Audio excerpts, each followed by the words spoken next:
Hi, ito po yung tips para makatawag ka sa landline number using your mobile number or mobile phone. First, area code plus landline number. In order to do that, kailangan mo mag-search sa Google kung anong area. Kunwari, Mandaluyong City is 02 ang area code. So, mag-proceed ka po sa call. Type mo area code 02 plus yung landline number na tatawagan mo. Kunwari, ayan yung number. Tapos call nyo na. Okay na po yan. Pero kung wala ka pong load, punta kang Gcash. Sa load, pindutin mo yung load.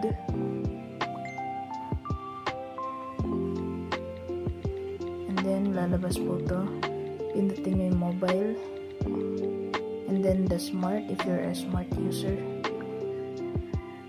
Then lalabas po yan. Pindutin nyo po kung anong number yan.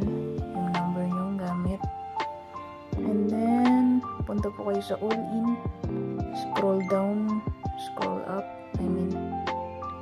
Mas makikita nyo po itong mga landlines with landlines load. Disclaimer, nagbabago-bago po yan. Every week or every month.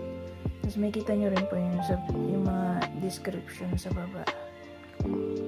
I hope makatulong po itong video na to para sa mga baguhan at mga nalilito kung paano po gamitin yung cellphone nyo para tumawag sa landline numbers. Thank you for watching po.